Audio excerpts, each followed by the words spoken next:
We're here with Great-Grandpa Deike. For those who are watching that don't know who I am, I'm Dustin Deike. This is my great-grandfather. And so we're going to talk a little bit about the generations of the Deike family. So Great-Grandpa, we'll start with who we've got here. So that's Harmina, correct? And that's your mother.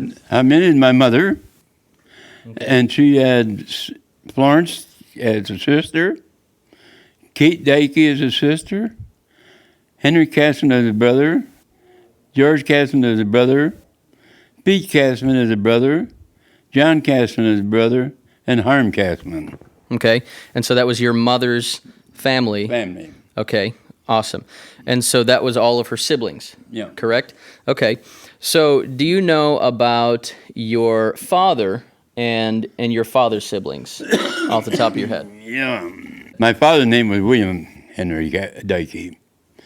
He had brothers Ted Deike, Edward Deike, Arthur Deike, Albert Deike, Walter Deike, Louis Deike, Matilda Deike, and Mary Deike. All right, so just in there, that is 9 kids. That's 9 children. 9 children. Okay, so as far as great-grandma's family, Dolores' family, her parents, her names were what?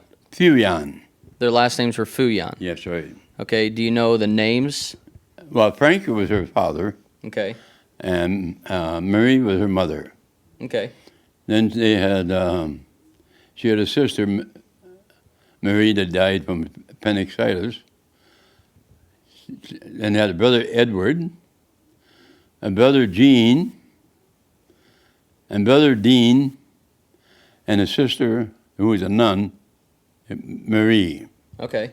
So when you were a kid, how was life like then? You had chores when you were growing up? You lived on a farm? We had chores.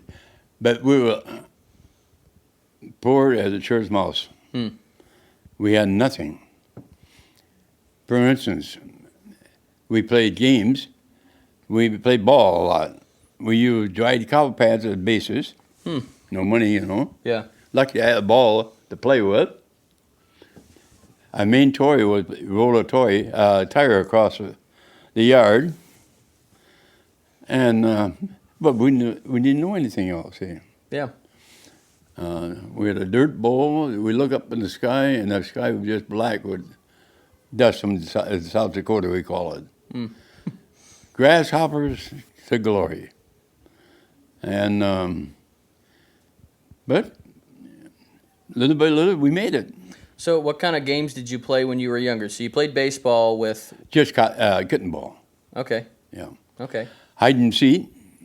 All the games that didn't cost us nothing. Yeah, exactly. Yeah. Exactly. Yeah. So as far as your... you said you lived on a farm growing up. That's so right. What kind of chores did you have, or did it change? We had to milk cows. That's the chore of the men. Okay. And pick corn by hand. We had to do everything. Wow. Yeah, which is good. Yeah. You give us a good training. Yeah, for sure. Yeah. So you're saying, so the men had to milk cows and pick corn. Did you have any other chores to do throughout the day? Yeah, we feed the hogs, we feed the chickens. We all had our chores to do to help out on the farm. Yeah. So as you were doing that, did you? How many cows did you have? How big was the farm? Usually around 12, 14. Okay. Yeah. 12 to 14 cows? Yes. Okay. And then you had other animals besides that? Yeah, you had hogs and okay. beef and turkeys and ducks and chickens. And so you had those animals, and then so did you use those animals for food, or were you raising them for later to sell, or how was that when you were growing up? Both. Okay. Yeah.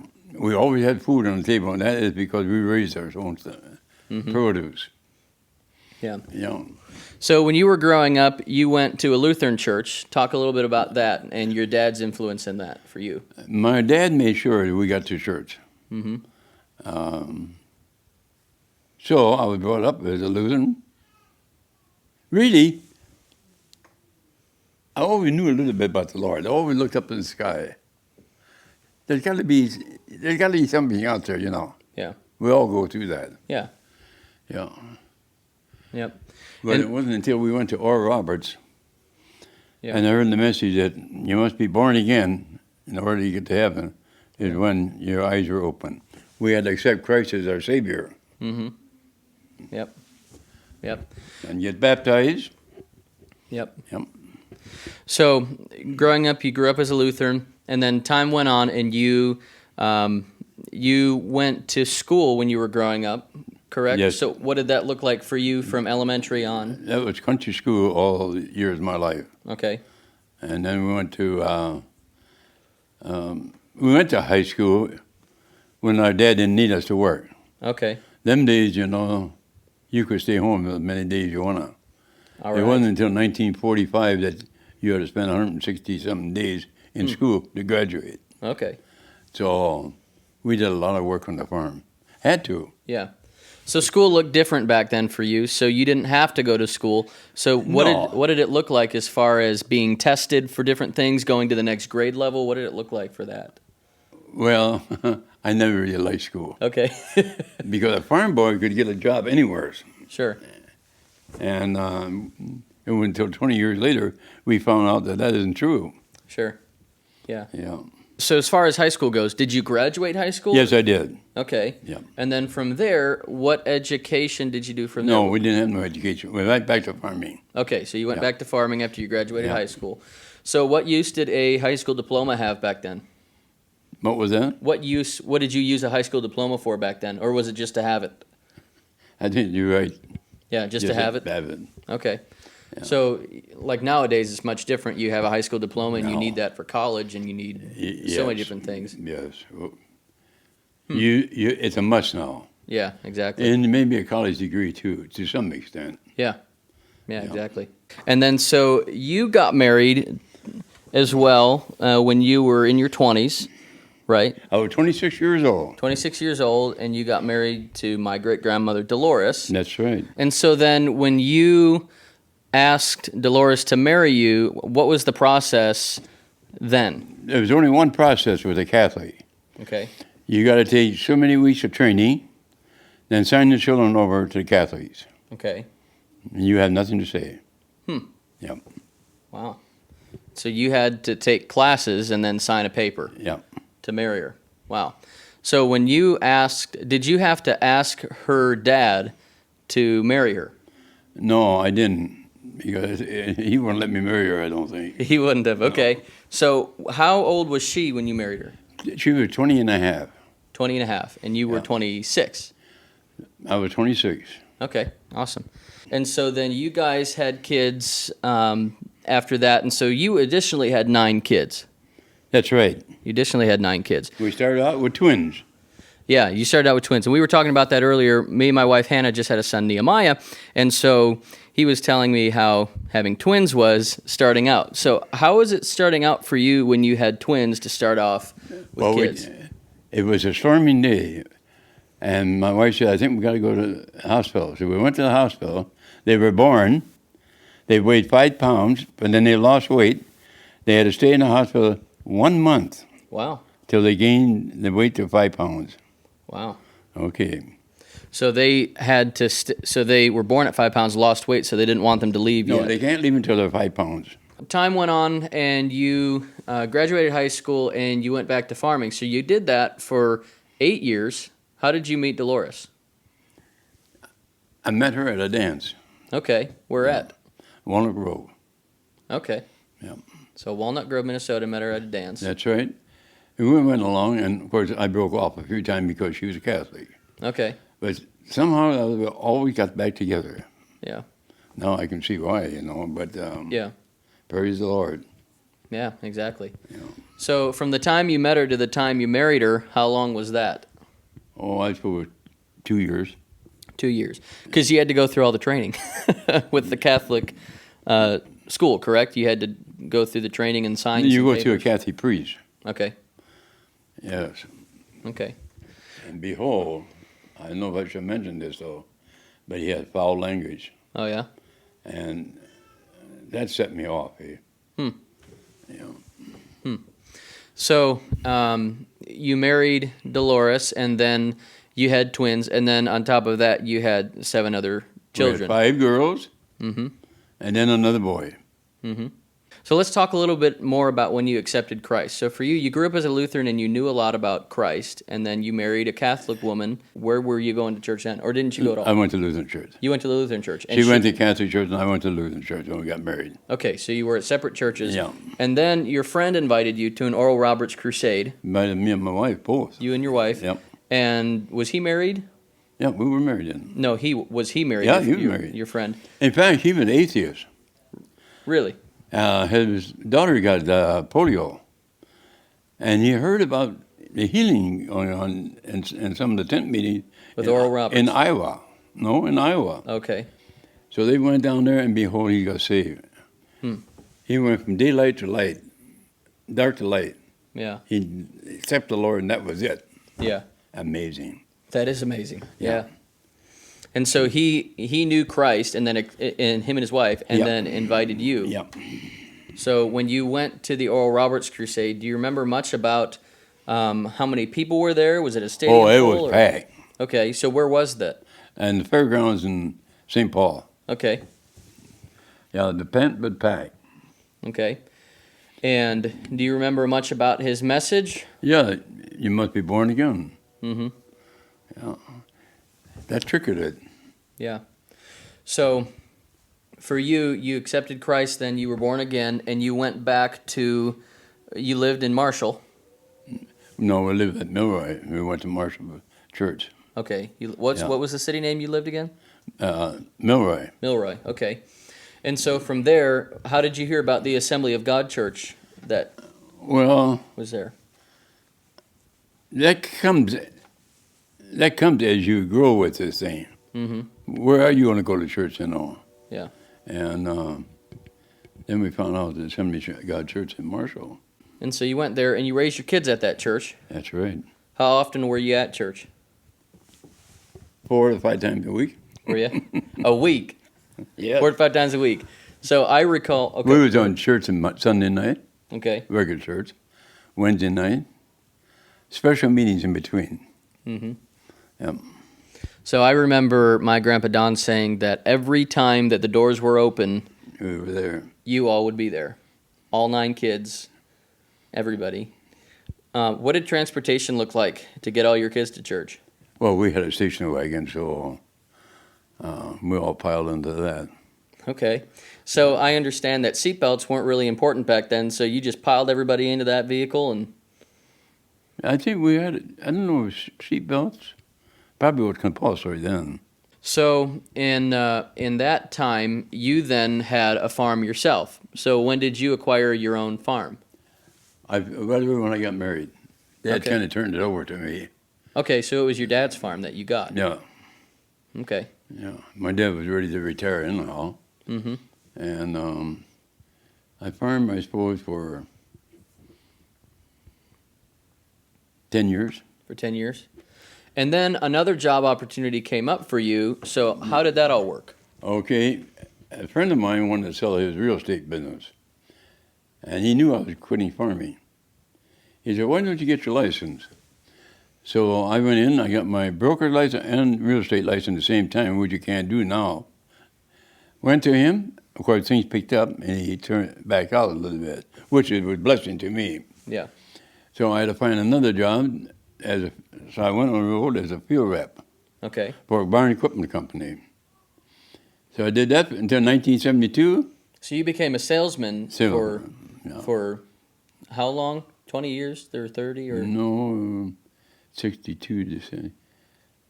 Probably 10 years. Okay. And then after that, Then I became a butler dealer. okay. Build steel bins and buildings. Okay. Yeah. And then you did that for a while, and what other jobs did That's you have it. after that? I did that until I retired. So great grandma ended up getting Alzheimer's That's right. but that was I don't know if you remember what year that was, but Well, I would say when I first noticed it, it was '07. in 07. I came downstairs and I see her pouring water into the machine. She didn't know how to control it. About anything about the controls The washing machine? on an automatic washing machine. Huh. So then I knew there was something wrong. Hmm. Yeah. And it was a slow process. She went downhill very slowly. Yeah. You know. Yeah, which probably made it hard. So I took care of her 2 years at home, and then 4.5 years in the nursing home. Mm-hmm. And I was there every day. Yeah. Yeah. I remember that. I came and visited with her Yeah. and spent some time with her there too with you. I took care of her 2 years here. Then the kids stepped in. Yeah. Because you're up at night, you making sure your doors are all locked. Sure. Then you try to get her back to bed. It takes an hour. Hmm. You don't even know she knows you, you know. Yeah. But for better or for worse. What does your relationship with God mean to you? What does it mean to you? Well, when I accepted God, I went all the way, right away. Mm-hmm. There was no other way. Yeah. Like you did. Yeah. Yeah. Mm-hmm. I did play cards for money to start with, Mm-hmm. but I got convicted of that. Yeah. I used to swear. I got convicted of that. See, all this stuff leaves you as you live. I just think it's amazing because you think of the family heritage that we have. Understanding that you accepted Christ, and then that just, and I'm not one to believe that when you accept Christ as a person that your whole family becomes saved, because that's not what I believe. No, it's a personal. Yes. It's a personal thing. I mean, you would say that we're a Christian family, absolutely, and I think a lot of that stems back from when you and great grandma accepted Christ. We try to set an example. Yeah. Yeah. Yep. Then, of course, what really added to the whole thing was the Catholic Church. My father-in-law and son came in and took my wife and children away from me. Well, that didn't work. Then pretty soon the priest walked in the house without knocking. He was going to take my wife and children away from me. But we were both pretty well grounded, so. Yeah. Yeah. And really, you can't blame them. They're taught that way. Hey? Yeah. Really? The ministry was different back in them days.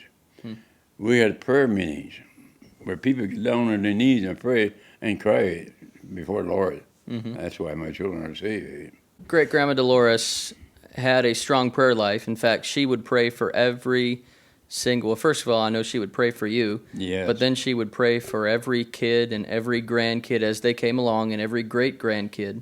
Yeah. And I know that her prayers changed a lot of things for our family. I was reading a book that said, where there's an absence of prayer, there's an absence of power. And I think you and I would both agree with that.